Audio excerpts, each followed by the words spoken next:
जब हम देख रहे हैं कि दिल्ली की जनता ने मन बना लिया है, भारतीय जनता पार्टी का कमल खिलने वाला है, तभी कुछ मुद्दे बड़ी प्रमुखता से जनता भी चर्चा कर रही है और भारतीय जनता पार्टी भी उठा रही है। और सबसे पहले आज सुबह से, इससे पहले भी, जो भ्रष्टाचार का प्रतीक बन गया है शीश महल, जो अरविंद केजरीवाल के कुशासन का प्रतीक बन गया है शीश महल, जो वीवीआईपी कल्चर का प्रतीक बन गया है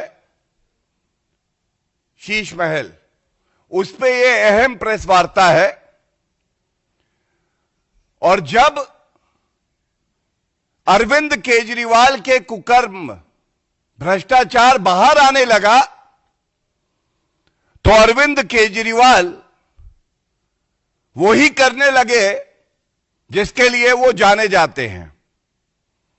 और उसको अगर एक वाक्य में परिभाषित किया जाए, सबसे पहले बहुत सारा शोर आएगा, सबसे पहले बहुत सारा शोर आएगा और उस शोर के पीछे छुप के चोर आएगा, और वो चोर अरविंद केजरीवाल।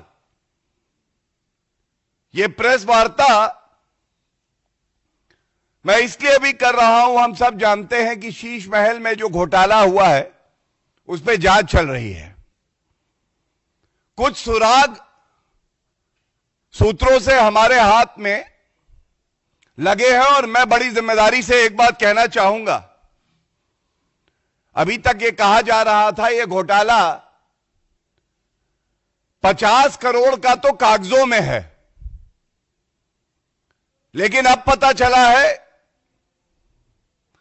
जो शराब कारोबारी मित्र हैं अरविंद केजरीवाल के, इनका रुपया भी इस भ्रष्टाचार का जो प्रतीक शीश महल है, अरविंद केजरीवाल ने इस अपने महल में लगाया है। जो ठेकेदार हैं, जिनके लिए ओवर इनवॉइसिंग करी गई है, स्पॉट टेंडरिंग करी गई है, जैसा सीएजी रिपोर्ट में आया, उनका भी रुपया इस शीश महल में लगा हुआ है। और जल्द ही प्रेस वार्ता करके प्रमाण के साथ, तथ्यों के साथ ये दिखाएंगे, चाहे वो शराब कारोबारी मित्र हो अरविंद केजरीवाल के, चाहे वो ठेकेदार हो, ये सारे के सारे भ्रष्ट अरविंद केजरीवाल को ही अपना बड़ा भ्रष्टाचारी भाई मानते हैं और उनका काला धन इस शीश महल में लगा है। इसी क्रम में जैसा हमने देखा कि आज संजय सिंह और दिल्ली सरकार के मंत्री सौरभ भारद्वाज शोर मचा रहे थे, तो चोर मचाए शोर, और जो सवाल जनता पूछ रही है उसका कोई उत्तर अरविंद केजरीवाल देने मीडिया के समक्ष नहीं आते हैं। तो आज हमने भी सोचा गजनी को जगाया जाए और असलियत को दिखाया जाए। ये मेरे हाथ में एक हलफनामा है, it's an affidavit given by the most corrupt leader that Indian polity has seen, Arvind Kejriwal. His name is here, Arvind Kejriwal, 3 June 2013। और क्या लिखा है इसमें, ये देखिए, अरविंद केजरीवाल, हस्ताक्षर उनके हैं, कहते हैं मैं बड़ा सामान्य घर में रहूंगा। ये मैंने हाईलाइट किया हुआ है। तो क्या आज ये पूछा नहीं जाएगा, अरविंद केजरीवाल जी गजनी, क्या हुआ तेरा वादा? ये जो वादा किया था जनता से, इस पे कुछ स्पष्टीकरण दोगे या नहीं दोगे? बड़ा बंगला नहीं लेना था, इन्होंने तो बड़ा बंगला बनवाने के लिए जो कहा जा रहा है कि 50 करोड़ रुपए तो पेपर पे जिसका मूल्यांकन हो रहा है, और 100 करोड़ रुपया शराब कारोबारियों का, ठेकेदारों का जो काली कमाई अर्जित करी वो भी लगाया है। और इसके साथ एक बिंदु मैं बिल्कुल उठाना चाहूंगा। ये 27 अक्टूबर 2013 का एक ट्वीट है। अरविंद केजरीवाल ने लिखा है, दिल्ली की मुख्यमंत्री शीला दीक्षित जी के घर में 10 एसी लगे हुए हैं। मैंने तो सुना है कि उनके बाथरूम में भी एसी लगा हुआ है। कौन भरता है उनके एसी का बिल? मैं और आप भरते हैं। मेरा तो कलेजा कांप उठता है यह सोचकर कि जब दिल्ली की 40% जनता झुग्गियों में रहती है, तब कोई मुख्यमंत्री कैसे एक आलीशान घर में रह सकता है। और इस पे आपको जानकारी जरूर देना चाहूंगा। जो अभी तथ्य सामने आ रहे हैं, 10 एसी पे पूर्व मुख्यमंत्री भ्रष्टाचारी थी और अरविंद केजरीवाल का कलेजा कांप उठता था। तो आज अरविंद केजरीवाल का कलेजे का क्या हाल होगा अगर मैं उनको बताऊं कि इस भ्रष्टाचार के महल में 50 indoor AC, kitchen, toilet, washing area और जिम हर जगह लगे हैं। और इसके अलावा 250 टन कैपेसिटी का 250 टन कैपेसिटी का एक सेंट्रल एसी प्लांट लगा हुआ है। तो अगर आप 250 टन का 1 टन का एक एसी मान लें तो 250 एसी और 50 एसी, मतलब शीला दीक्षित 10 एसी, इनका कलेजा कांप उठता था। आज 300 एसी बराबर लगे हैं। ये कैसे लगे हैं अरविंद केजरीवाल जी? क्या हम सवाल आपसे पूछ सकते हैं? क्या भारत के लोकतंत्र में यह छूट हमें मिली है कि पूर्व मुख्यमंत्री, कट्टर बेईमान, पापी आपके कन्वीनर अरविंद केजरीवाल से हम ये सवाल पूछ सकें कि ये 300 एसी किसकी गाड़ी कमाई से लगे थे? ये सवाल तो पूछा जाएगा कि नहीं पूछा जाएगा? और इसके साथ मैं एक और बात कहूंगा।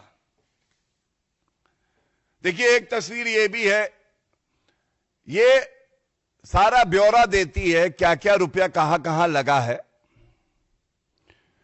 और आज दिल्ली की जनता तो ये जान गई है, नीला और ढीला शर्ट पहनने वाला अरविंद केजरीवाल केवल शर्ट ही ढीला नहीं है, इसका कैरेक्टर भी ढीला है। कैरेक्टर इसलिए ढीला है, 5 करोड़ 60 लाख के पर्दे लगवाए।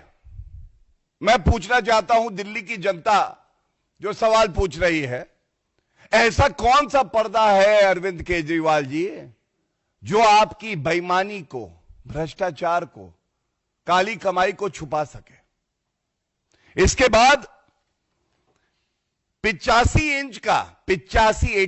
इंच का टीवी ओलेड का लगाया है। यह पूछा जाएगा,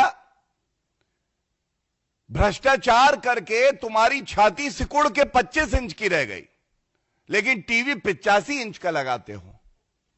और ये जो टीवी है ये 64 लाख रुपए के हैं। और सबसे बड़ी बात है, टॉयलेट सीट्स बताते हैं, एक एक टॉयलेट सीट जो है, सैनिटरी इंस्टॉलेशन 15 करोड़, एक एक टॉयलेट सीट कितने कितने लाख करोड़ की है। लेकिन फिर भी चाहे टोटो का फ्लश लगाओ, सीट लगाओ, चाहे कोई और लगाओ, जो कालिक, जो भ्रष्टाचार, जो मैल अरविंद केजरीवाल का है, ऐसा फ्लश दुनिया में नहीं बना कि उसको साफ कर दे। और इसके साथ ही एक और बड़ी जानकारी आपको देता हूं, बहुत जो मैंने आपसे कहा कि बड़ा खुलासा होगा, तथ्यों के साथ होगा, और ये दिखा देंगे किस तरह से काली कमाई 80 से 100 करोड़ रुपए की इस भ्रष्टाचारी अरविंद केजरीवाल ने अपने भ्रष्टाचार के महल में लगाई है। उसका एक ट्रेलर आपको दे देता हूं। पूर्व मुख्यमंत्री अरविंद केजरीवाल जी थे। शीश महल में रेनोवेशन होगा, वहां क्या लगेगा, कौन कॉन्ट्रैक्टर रहेगा, यह तय करने की जो प्रदत्त शक्ति है, यह मुख्यमंत्री और मंत्रियों के पास तो हो सकती है, लेकिन जो व्यक्ति ये कहता था मैं वीवीआईपी कल्चर समाप्त कर दूंगा, ये एक बहुत अहम जानकारी है। जब एस्टिमेट से ज्यादा, एस्टिमेट था करीब 8 करोड़ का और 3.5 गुना ज्यादा उससे काम हो गया, तो ये जो काम बढ़ रहा था, तो ये अनुमति कौन दे रहा था? आम नागरिक यही सोचेगा कि कोई अधिकारी होगा, अधिकारी के ऊपर मंत्री है, मंत्री के ऊपर मुख्यमंत्री है, लेकिन ऐसा है नहीं। सहज सम्मान कहता हूं, फाइल पे लिखा है, ये सारे जो बदलाव है इसको करने की अनुमति दी जाती है मैडम सीएम द्वारा। Madam CM. तो आज ये पूछा जाएगा, आपने अरविंद केजरीवाल जी संविधान की शपथ ली, संविधान का पालन करेंगे, कानून का पालन करेंगे, सीपीडब्ल्यूडी मैनुअल का पालन करेंगे। वो प्रावधान जनता को बताइए जिसमें लिखा है कि सरकारी खर्च, सरकारी आदेश किसी मुख्यमंत्री की धर्मपत्नी दे सकती है, मैडम सीएम। और अगर हम गलत हैं, बड़ी जिम्मेदारी से कहता हूं, अरविंद केजरीवाल जी आप ये प्रेस कॉन्फ्रेंस देख रहे हैं, मुझे पता है, अगर मैं गलत हूं तो मुझे आपसे माफी मांगनी चाहिए, मैं आपसे माफी मांगूंगा। लेकिन अगर मैडम सीएम ने अनुमति दी है और उसके बाद कॉन्ट्रैक्ट को बढ़ाया गया है, तो दिल्ली की जनता आपसे यह सवाल पूछ रही है कि क्यों नहीं आपको अपने कन्वीनर पद से इस्तीफा देके दिल्ली की जनता से माफी मांगनी चाहिए, क्योंकि यह संविधान का उल्लंघन भी है। और यह सवाल मेरी बहन आतिशी मार्लेना जी से भी है। आतिशी जी आज मुख्यमंत्री है। अगर आपसे पहले कोई पूर्व मुख्यमंत्री दुरुपयोग करता है अपनी कुर्सी का, संविधान को तार-तार करता है, तो आज मेरी बहन आतिशी मार्लेना जी की यह जिम्मेदारी है कि उसके खिलाफ कार्रवाई करें। क्या आप ये कार्रवाई करने में सक्षम हैं आतिशी जी? या आप भी बंधी हुई हैं एहसान की बेड़ियों से, जो बेड़ियां आपको जकड़ती हैं और रगड़ती हैं, तो वो दिल्ली की जनता को रगड़ती हैं? ये आज बड़ा सवाल है। देखिए, ऐसा है कि स्पष्ट हो गया है, जब पापी आपको लगा कि उनके कट्टर बेईमान कन्वीनर की पोल खुलने जा रही है, तो वो भागे। बताते हैं सुबह मंजन नहीं किया उन्होंने, चप्पल नहीं पहनी, दौड़ के गए, वो शीश महल में घुसने का प्रयास किया, किस तरह से साक्ष्य और सबूतों को नष्ट कर दिया जाए। और ये क्यों कहता हूं, उनका चरित्र ही ऐसा है। शराब घोटाले में फाइलें गायब कर दी थी। जब जांच एजेंसियों ने पूछा फाइलें कहां हैं, उन्होंने कहा खो गई, मुझे नहीं पता है जी, मोबाइल फोन नष्ट कर दिए। तो आज ये जो भागे हैं, ये भ्रष्टाचारियों का जो बौखलाहट है वो है कि इनको लेके जाती है शीश महल तक। लेकिन एक बात बता दूं, कुछ भी कर ले ये कट्टर बेईमान अरविंद केजरीवाल, जो बस का हो कर लो। दिल्ली की जनता ने ठान लिया है कि आपके लिए अब राजनीति में नष्ट होने का समय आ गया है। जो भ्रष्ट था उसके नष्ट होने का समय आ गया है। और जांच एजेंसियां जो कार्य कर रही हैं, इसके बाद जो प्रेस वार्ता हम करेंगे, अरविंद केजरीवाल जी के पैरों के नीचे की जमीन खिसक जाएगी। मेरा वही कहना है, पार्टी का वही कहना है जो जनता का कहना है। हमारी आस्था संविधान में, संवैधानिक संस्थाओं में है। कल चीफ इलेक्शन कमिश्नर जी को हमने सबने बड़े ध्यान से सुना और उन्होंने बताया किस तरह से, जिस तरह के बेबुनियाद आरोप लगाए जाते हैं उनका कोई बेसिस नहीं है। और दूसरा, उन्होंने उदाहरण दिए कि ये केवल चुनाव से पहले सुर्खियों में बने रहने के लिए ऐसे आरोप लगाते हैं। और एक बात मैं जरूर कहूंगा, ये वही लोग हैं जो चुनाव जीत जाते हैं तो कहते हैं कि ईवीएम अच्छी है, सूट नया सिलवाते हैं और शपथ ले लेते हैं। अगर भाजपा जीत जाती है, एनडीए जीत जाती है, तो छाती पीट पीट के कहते हैं ईवीएम खराब है। और वीवीपैट का जब मिलान किया तो ये गर्व हुआ हमें जान के कि एक वोट भी इधर का उधर नहीं हुआ था। तो क्या आज ये पूछा नहीं जाएगा कि तुम्हारे पैरों के नीचे जमीन नहीं है, गजब यह है फिर भी तुम्हें यकीन नहीं है। दूसरों पे उंगलियां मत उठाइए, खोट तुम्हारे अंदर है। देखिए, सबसे पहले जो फाइलें गायब कर दी गई, अगर वो फाइलें होती तो शायद अरविंद केजरीवाल जनता के समक्ष माफी मांग रहे होते। उन्हीं फाइलों की नोटिंग में ये सारी बातें आई हैं जो हमें अपने सूत्रों से मिले हैं। तभी मैंने चुनौती दी अरविंद केजरीवाल को कि ये बताइए कि ऐसा कोई आदेश, ऐसी कोई अनुमति मैडम सीएम ने दी थी या नहीं दी थी। अरविंद केजरीवाल जी इस बात का खंडन भी कर सकते हैं या जनता से माफी भी मांग सकते हैं। दूसरी बात, जांच अभी चल रही है और मैंने आपको बताया प्रेस वार्ता की श्रृंखला में आगे और ठोस प्रमाण लेके हम लोग दिखाएंगे कैसे जो शराब कारोबारी हैं, ठेकेदार हैं, उनके रुपए से टोटो टॉयलेट सीट्स, किस तरह से किचन में भी एसी हो, जिम हो और तमाम ऐसी सुविधाएं हो जो कि अरविंद केजरीवाल ने शपथ ली थी कि मुझे कोई बड़ा बंगला नहीं चाहिए। तो ये सुविधाएं और बड़ा बंगला आज जो शपथ अरविंद केजरीवाल ने ली थी उसको याद दिलाता है और दर्शाता है कि कितने बड़े झूठे, मक्कार, फरेबी, भ्रष्टाचारी अरविंद केजरीवाल हैं। देखिए, ऐसा है, पाखंडी, ढोंगी, चुनावी हिंदू अरविंद केजरीवाल से केवल इतना ही पूछना चाहूंगा, जब गोपाल इटालिया सनातन धर्म और हमारे देवी देवताओं को गाली दे रहे थे तो ये कहां थे? अरविंद केजरीवाल ने एक ट्वीट किया था कि स्वास्तिक चिन्ह को झाड़ू मार रहा है और भगा रहा है। और अरविंद केजरीवाल वो हैं जो 5 साल तक इस सरकार में और 11 साल सत्ता में रहे हैं। इनको तुष्टीकरण की राजनीति करने के लिए मौलाना तो याद आए, लेकिन पुजारी, ग्रंथी कभी याद नहीं आए। ये हमेशा हिंदू विरोधी रहे हैं। फिर भी लोकतंत्र में उनको हक है वो अपनी बात रखें। जिन मुद्दों को वो प्रखरता से उठाना चाहते हैं वो उठा सकते हैं। शराब कारोबारियों को अगर वो अपने साथ खड़ा करना चाहते हैं कल को तो कर सकते हैं।